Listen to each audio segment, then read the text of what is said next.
안녕하세요, 신작가입니다. 일본은 모든 것을 자신들이 원조라고 주장합니다.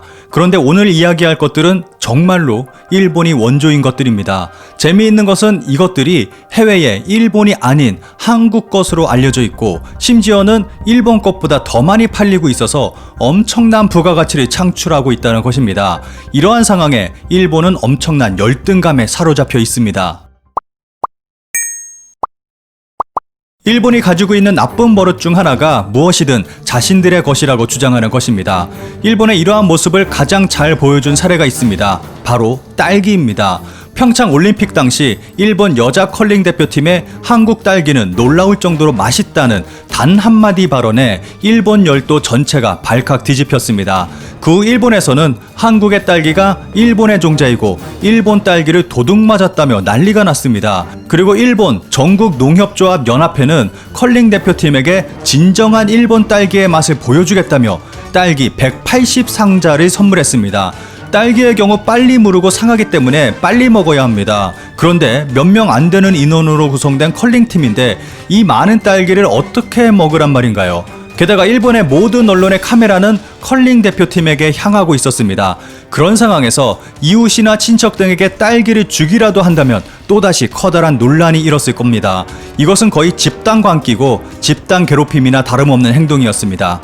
그런데 이러한 일본의 행동은 열등감의 표현이라고 볼 수 있습니다. 2005년까지만 하더라도 한국에서 재배되는 딸기의 일본 품종은 85.9%에 달했습니다. 그러던 것이 지금은 5%대로 떨어졌습니다. 국내의 일본 품종은 거의 없다는 것입니다. 이로 인해 일본으로 가던 로열티도 급감했습니다. 그리고 일본 종자보다 우리 종자가 더 달고 맛있고 단단한 품종을 가지고 있습니다. 현재 한국이 등록한 식물 유전자원 수는 세계 5위 수준입니다. 우리 뒤로 일본이 자리하고 있습니다. 2017년 일본을 제친 뒤 계속해서 격차를 벌리고 있습니다. 그런데 이와 반대로 일본이 원조인데 한국 제품이 더 잘 팔리고 심지어는 한국 것이라고 알려진 것들도 있습니다. 일본이 원조라면서 한국을 비난하는 가장 대표적인 것이 인스턴트 라면입니다.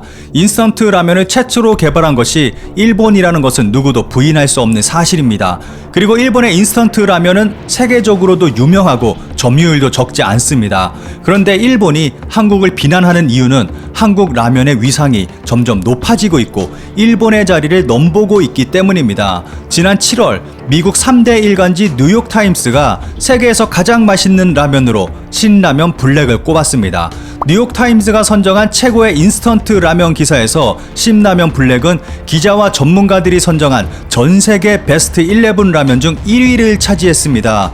이번 평가는 뉴욕타임스 와이어커터 팀이 셰프, 작가, 평론가 등 7명의 음식 전문가들로부터 각각 자신이 생각하는 최고의 라면을 추천받아 최종 선정된 11개 라면을 시식해 매긴 점수를 기준으로 순위를 정했습니다. 이들이 꼽은 베스트 11 라면에는 한국 라면이 4개, 일본 라면 6개, 싱가포르 라면 1개가 포함됐습니다. 이 보도가 나오자 일본은 충격에 휩싸였습니다. 베스트 11에 일본 라면이 6개나 포함됐음에도 불구하고 최고로 인정받지 못한 것에 대한 열등감을 감추지 못한 것입니다.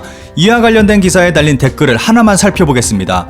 오래전에 신라면 컵라면을 한번 먹었다. 건더기는 없는 것이나 다름없고 아무 맛도 없다. 그냥 맵기만 한 라면이라는 인상이었다. 지금은 개선됐을지 모르겠는데 대단한 식문화가 없는 나라나 빈곤한 사람의 입에는 맞겠지? 일본 애들은 이러한 것을 인정하려 들지 않고 오히려 깎아내리기에만 열을 올리고 있습니다. 이러한 것은 또 있습니다. 바로 깨찰빵입니다. 깨찰빵은 최초 일본의 식품회사 마츠다니의 연구원 야마모토 카츠유키가 만든 빵입니다. 치즈와 타피오카, 전분으로 만든 브라질빵, 팡지 케이주를 깨와 간장을 쓰는 등 동양식으로 변형해 만든 일본빵이 깨찰빵입니다. 한국에서 인기 있는 빵으로 누구나 한 번쯤은 먹어봤을 빵입니다. 그런데 이 깨찰빵이 해외에서 일본빵이 아닌 한국빵으로 알려지고 팔리고 있습니다. 대만 등 해외에서도 한국빵으로 알려지면서 인기를 끌고 있는 것입니다. 인터넷상에서는 한국빵으로 소개되며 레시피 등이 공유되고 있습니다.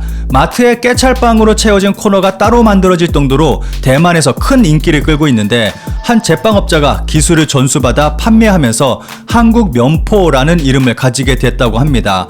그런데 이 깨찰빵이 개발되자마자 높은 인기를 얻으면서 팔려나가는 바람에 원개발자 야마모토는 특허 출원을 못했다고 합니다. 그래서 우리가 만들어 먹는 것에는 아무런 문제가 없습니다.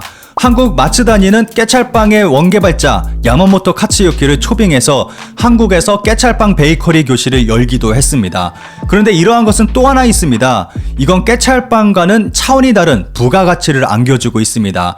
최근 들어 일명 망고포도로 불리는 샤인머스켓이 과일시장에서 선풍적 인기를 끌고 있습니다. 고가에도 불구하고 높은 당도와 껍질째 간편하게 먹을 수 있어서 국내 유통시장에서는 물론 해외 수출까지 늘면서 국내 재배 면역도 급증하는 추세에 있습니다. 특히 전통적인 포도산지인 경북 김천, 경산, 영천 등을 중심으로 새로운 농가 소득원으로 떠오르고 있습니다. 샤인머스켓은 한 송이에 적어도 1만원에서 2만원 후반대까지 팔리고 있습니다. 일반 포도하고 비교하면 2배에서 3배가량 비싼 편이지만 그 인기는 지속적으로 올라가고 있습니다. 샤인머스켓의 인기로 포도가 처음으로 과일 매출에서 1위를 차지하기도 했을 정도입니다. 언론 보도에 따르면 이마트가 2019년 과일 매출을 분석한 결과 포도 매출은 25% 이상 상승했고 과일 내 포도 매출 구성비도 지난해 8%에서 올해는 15%, 2배 이상 상승해서 10년 동안 1위를 차지했던 감귤과 사과, 바나나를 넘어섰다고 말하고 있습니다. 상당히 고가임에도 샤인머스켓이 인기를 끌고 있는 이유는 먹기 간편하고 당도가 강하기 때문입니다.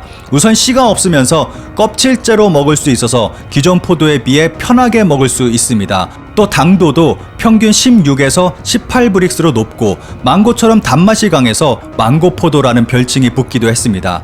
그런데 우리의 샤인머스켓이 한국에서만이 아니라 해외에서도 크게 인기를 끌고 있습니다. 현재 중국, 미국, 싱가포르, 베트남, 홍콩 등 10여 개국에 수출되고 있고 특히 중국에서는 한 송이 8만원에 고가에 판매되고 있음에도 엄청나게 큰 인기를 끌고 있습니다. 이런 해외에서의 인기에 국내 포도 수출 농가의 40%가 샤인머스켓을 재배하고 있습니다. 그런데 이 샤인머스켓은 일본이 개발한 품종입니다. 샤인머스켓은 1988년 일본에서 처음 개발됐습니다. 그런데 웬일인지 일본은 품종 등록을 망설였습니다. 그러던 2006년 샤인머스켓 품종이 처음 국내에 들어왔고 2016년부터는 본격적으로 재배가 이루어지기 시작했습니다. 이런 경우 한국 재배 샤인머스켓의 신규성이 인정될 수 있습니다. 가수의 경우 출원일 기준으로 6년 이상 해당 종자나 그 수확물이 이용을 목적으로 양도되지 아니한 거 지어야 하는데 우리나라는 2006년 샤인머스켓을 처음 심었습니다. 하지만 일본은 2006년부터 6년 동안 샤인머스켓의 품종 보호권을 주장하지 않았습니다. 이런 국제법적 근거로 인해서 우리나라는 2012년 샤인머스켓의 품종 보호권을 취득했습니다. 이에 따라 우리나라는 일본의 샤인머스켓 로열티를 낼 필요가 없습니다. 이런 상황에서 해외 시장에서 일본 것보다 한국의 샤인머스켓이 더 잘 팔리고 있습니다. 일본 입장에서는 열폭할 만한 상황이 벌어지고 있는 것입니다. 그런데 이것은 일본의 잘못입니다. 일본은 품종을 개발해 놓고 품종 보호권을 요구하지 않았습니다. 일본은 샤인머스켓의 선풍적인 인기를 미처 예상하지 못하고 해외 품종 등록을 하지 않았던 것입니다. 이로 인해 한국은 샤인머스켓의 품종 보호권을 취득했고 로열티를 내지 않고 재배, 수출을 할 수 있게 됐습니다. 그런데 문제는 일본입니다. 일본은 한국이 품종을 도둑질했다고 주장하고 있습니다. 딸기에 딴지를 걸던 일본이 이제는 포도까지 문제 삼고 있습니다. 샤인머스켓, 한국의 일본산 농작물 도둑질 재배, 수출 방해에 용서할 수 없는 현실. 이번 달에 나온 기사입니다. 일본은 지속적으로 한국을 도둑국가로 몰아가고 있습니다. 법적으로 아무 문제 없는 것까지 문제 삼는 일본, 그리고 모든 것을 자국이 원조라고 주장하는 일본. 일본의 주장대로라면 일본 정통의 것은 거의 없다고 해도 과언이 아니라고 생각합니다. 왕벚꽃나무, 생선회, 스시, 키모노, 와규 등 이 모든 것이 한반도를 통해서 일본에 정착됐다는 것을 일본은 절대 인정하지 않고 쉬쉬하고 있습니다. 한국과 일본의 가장 큰 차이점은 인정이라고 생각합니다. 제 영상의 시작은 일본이 원조인데 라면서 시작했습니다. 이렇게 우리는 일본이 만든 것은 일본이 원조라고 인정해주고 있습니다. 그런데 일본은 모든 것을 부인하고 법적으로 문제없는 것까지 문제 삼으면서 열등감을 표출하고 있습니다. 앞으로 우리에게 남은 과제는 법적 문제가 없는 것에 대해서는 적극적으로 알려야 지금의 한국 농산물 인기를 문제없이 지속할 수 있을 것입니다. 그리고 대부분의 일본 문화는 한반도를 통해서 전해졌다는 역사적 진실도 왜곡되지 않게 바로잡아야 할 것입니다.